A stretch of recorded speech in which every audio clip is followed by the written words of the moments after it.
El insulto llegó desde el balcón superior, en medio de «Hasta que te conocí», y Juan Gabriel levantó la mano, ordenando que la música parara. Era marzo de 1989 en el Teatro del Pueblo de Aguascalientes, frente a 2.500 personas.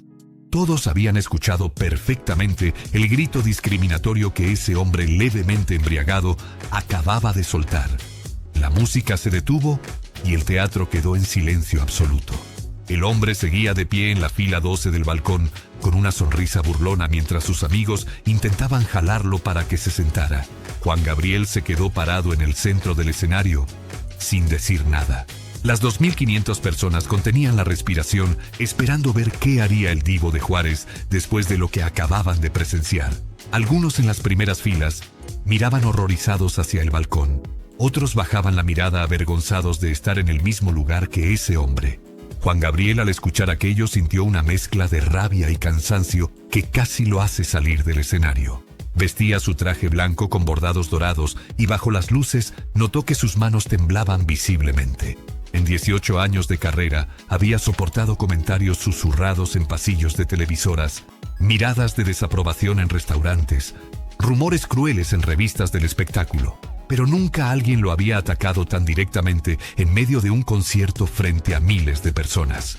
Todas las miradas estaban clavadas en él, esperando su reacción, y sintió el peso de ese momento sobre sus hombros. Por un segundo consideró simplemente continuar la canción, como si nada hubiera pasado. Seguir fingiendo como había hecho durante años. Pero algo dentro de él se negaba a dejar pasar esto como todas las otras veces. Estaba cansado de sonreír cuando lo insultaban. Cansado de cambiar de tema cuando periodistas hacían preguntas crueles. Cansado de fingir que las palabras no lo lastimaban.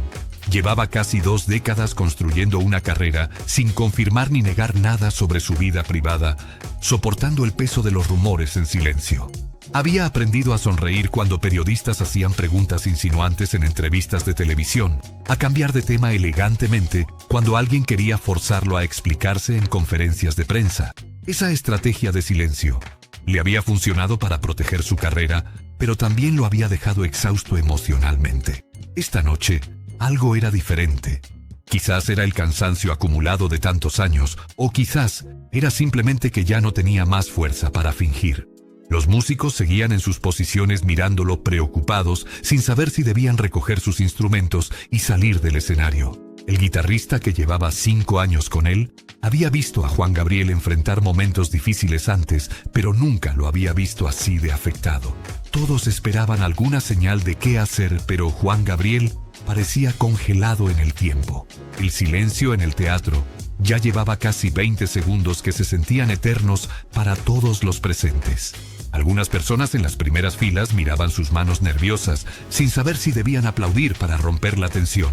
Otras seguían mirando hacia el balcón tratando de identificar exactamente quién había gritado. Juan Gabriel respiraba profundo intentando controlar el temblor que recorría todo su cuerpo. Sabía que lo que hiciera en los próximos segundos sería contado y recontado por cada persona en ese teatro. Podía explotar en enojo y gritarle al hombre. Podía ponerse a llorar y salir corriendo. Podía hacer un escándalo. En lugar de eso, caminó lentamente hacia el piano de cola negro que estaba en el lado izquierdo del escenario. Cada paso que daba resonaba en el silencio.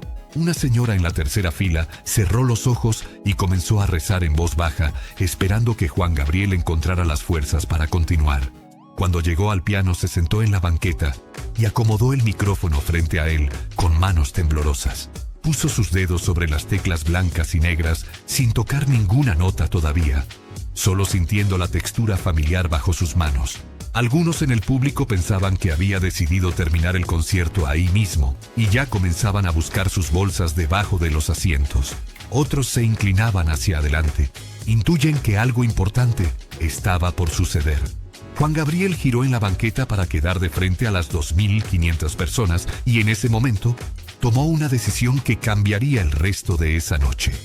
No iba a responderle directamente al hombre que lo había insultado, porque eso solo le daría la satisfacción de haber logrado provocarlo y herirlo.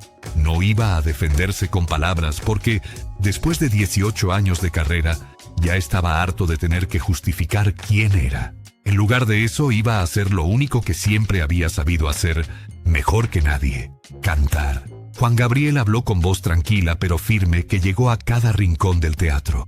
La música no tiene género, solo tiene alma. El público seguía en silencio absoluto, procesando esas palabras. Nadie aplaudía, nadie se movía. Todos estaban esperando ver qué haría después. Él continuó hablando sin levantar la voz ni sonar defensivo. Vine aquí esta noche a cantar para ustedes, no a justificar quién soy o cómo vivo mi vida. Puso sus dedos sobre las teclas del piano y tocó los primeros acordes lentos de Abrázame muy fuerte. Esta canción se la dedico a todos los que alguna vez se sintieron juzgados solo por existir. Respiró profundo antes de comenzar a cantar y en ese momento sintió que ya no le importaba lo que pensaran de él. Había pasado demasiados años cargando el peso de las opiniones ajenas. Comenzó a cantar solo al piano sin la banda y su voz salió clara y cargada de emoción. La canción hablaba sobre necesidad de ser abrazado, de ser aceptado, de sentirse amado sin condiciones. Cada palabra parecía tener un peso especial después de lo que acababa de pasar. En la quinta fila, una mujer mayor comenzó a llorar limpiándose las lágrimas con un pañuelo. En la octava fila, un hombre se puso de pie y comenzó a aplaudir suavemente, aunque la canción no había terminado. Otras personas empezaron a ponerse de pie también, primero de forma tímida y después con más convicción. Para cuando Juan Gabriel llegó al coro, casi la mitad del teatro estaba de pie, aplaudiendo mientras él seguía cantando. Los músicos que estaban detrás de él en el escenario se miraban entre sí impresionados por lo que estaba sucediendo. Nunca habían visto al público reaccionar así en medio de una canción. El hombre que había gritado el insulto ya no sonreía, y sus amigos lo habían obligado a sentarse avergonzados. Dos guardias de seguridad se acercaron discretamente a su fila y le pidieron que los acompañara hacia la salida. Él intentó resistirse diciendo que había pagado su boleto, pero los guardias fueron firmes. Lo escoltaron fuera del teatro mientras las personas en las filas cercanas lo miraban con desprecio. Algunos le gritaban que se fuera y que no regresara nunca. Una mujer en la fila 10 le gritó «¡Cobarde!» mientras pasaba frente a ella. En el escenario, Juan Gabriel seguía cantando sin mirar hacia donde estaba sucediendo la expulsión, concentrado completamente en la canción. Su voz no temblaba. Sus manos ya no le temblaban. Había encontrado su fuerza en la música como siempre lo había hecho. Sabía que el hombre estaba siendo sacado, pero eligió no darle la satisfacción de verlo mirar. Cuando terminó la canción, el teatro explotó en aplausos que duraron casi 2 minutos sin parar. Las 2.500 personas estaban de pie gritando su nombre, aplaudiendo, algunos llorando abiertamente. Juan Gabriel se quedó sentado en el piano con las manos todavía sobre las teclas, respirando profundo. Había convertido el peor momento de la noche en algo hermoso y poderoso, sin tener que rebajarse a responderle a alguien que solo buscaba herirlo. Se limpió discretamente una lágrima que se había escapado de su ojo derecho. El aplauso continuaba sin detenerse y algunas personas gritaban palabras de apoyo desde sus asientos. «Te queremos, Juan Gabriel», gritó alguien desde el balcón. «Eres grande», gritó otro desde la platea. Después de que los aplausos finalmente cesaron, hizo una señal a los músicos para que volvieran a sus posiciones y tomaran sus instrumentos.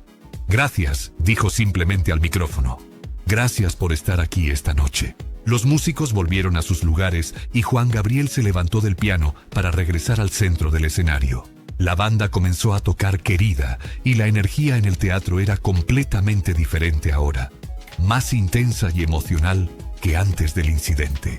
El público cantaba con él cada palabra, algunos con lágrimas todavía corriendo por sus rostros. Juan Gabriel cantó las siguientes 5 canciones con una intensidad que sorprendió incluso a los músicos que llevaban años trabajando con él. Era como si algo se hubiera liberado en él después de ese momento.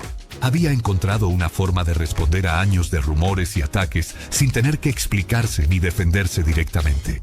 Cada canción que cantó el resto de la noche salió con más fuerza y más verdad que nunca antes. Al final del concierto, Juan Gabriel agradeció al público con lágrimas en los ojos que ya no intentaba esconder. Las 2.500 personas seguían de pie aplaudiendo cuando él salió del escenario después de 2 horas y media de show. En el camerino se sentó en una silla y se quedó en silencio durante varios minutos procesando lo que había sucedido. Los músicos entraron uno por uno para abrazarlo sin decir mucho porque no hacían falta las palabras. El pianista que había estado con él durante 3 años le dijo: «Nunca te había visto cantar así. Fue como si te hubieras quitado un peso que cargabas desde hace años». Juan Gabriel asintió limpiándose los ojos. Tenía razón. Algo había cambiado en él esa noche. Por primera vez en 18 años de carrera, no había huido del conflicto ni había fingido que no le dolía. Había respondido con su música y su dignidad intactas. Las personas que estuvieron en el Teatro del Pueblo esa noche de marzo de 1989 salieron del lugar sabiendo que habían presenciado algo importante. En el estacionamiento y en las calles de Aguascalientes, los grupos de amigos y familias no hablaban de otra cosa. Algunos comentaban sobre la valentía de Juan Gabriel al no dejarse intimidar, otros sobre la belleza de cómo había transformado un momento horrible en algo poderoso. Una pareja mayor que había ido al concierto con sus 2 hijas adultas lloró en el auto de regreso a casa porque una de las hijas había estado luchando en silencio con su propia identidad durante años. «¿Viste cómo no se defendió ni se explicó?», le dijo la madre a su hija. «Simplemente dijo que vino a cantar y cantó con el alma».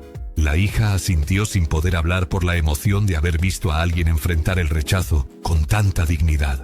Para muchos de los presentes aquella noche, no había sido solo un concierto, sino una lección sobre cómo mantener la dignidad cuando el mundo te ataca por ser quien eres. En los días siguientes, la historia de lo que había pasado en Aguascalientes comenzó a circular entre los fans de Juan Gabriel en todo México. No había redes sociales ni internet en 1989, pero las historias importantes siempre encontraban la forma de viajar de boca en boca. Las personas que habían estado presentes contaban a sus amigos y familiares sobre el insulto, sobre el silencio tenso, sobre cómo Juan Gabriel había caminado al piano y dedicado «Abrázame» muy fuerte a todos los que se habían sentido juzgados. Algunos exageraban detalles, otros los minimizaban, pero todos coincidían en que había sido un momento que no olvidarían. Juan Gabriel nunca habló públicamente sobre lo que pasó esa noche en entrevistas posteriores. Cuando algún periodista intentaba preguntarle sobre el incidente, él simplemente decía que prefería hablar de su música. Esa decisión de no convertir el momento en espectáculo mediático lo hizo aún más poderoso para quienes lo habían vivido, porque demostraba que no lo había hecho por publicidad, sino por necesidad de mantener su dignidad. Lo que Juan Gabriel hizo aquella noche en Aguascalientes se volvió simbólico para miles de personas que vivían situaciones similares en un México profundamente conservador. En los años 80, hablar abiertamente sobre identidad o preferencias distintas a lo socialmente aceptado podía costarte el trabajo, la familia, la seguridad. Juan Gabriel nunca confirmó ni negó nada sobre su vida privada, pero su sola existencia en los escenarios, siendo quien era, vistiéndose como quería, moviéndose con libertad, ya era un acto de resistencia silenciosa. Esa noche en el Teatro del Pueblo, cuando eligió no defenderse ni explicarse, sino simplemente decir que la música no tiene género y dedicar una canción a los juzgados, estaba enviando un mensaje claro. No necesitaba permiso de nadie para existir. Para muchas personas que crecieron escuchando sus canciones, Juan Gabriel representaba la posibilidad de vivir auténticamente, incluso cuando el mundo te presionaba para que te escondieras o te explicaras. La historia de Juan Gabriel y aquel insulto en Aguascalientes enseña que la dignidad no requiere de gritos ni de venganzas, ni de explicaciones defensivas. Enseña que a veces la mejor respuesta al odio es simplemente seguir haciendo lo que viniste a hacer sin rebajarte al nivel de quien te ataca. Juan Gabriel no necesitó insultar de vuelta ni hacer un escándalo para demostrar su punto. Simplemente se sentó al piano y recordó a todos por qué estaban ahí. Por la música, por la emoción, por la humanidad compartida que trasciende las diferencias. Su historia también recuerda que el arte tiene poder para sanar no solo a quien lo crea, sino a quien lo recibe. Que una canción en el momento correcto puede cambiar la forma como alguien se ve a sí mismo o entiende su lugar en el mundo. Si eres fan de Juan Gabriel y quieres seguir conociendo historias sobre el Divo de Juárez, suscríbete al canal, porque cada semana traemos más momentos así. Deja tu like si esta historia te emocionó, Y cuéntanos en los comentarios, ¿alguna vez una canción de Juan Gabriel te ayudó en un momento difícil? Nos encanta leerte.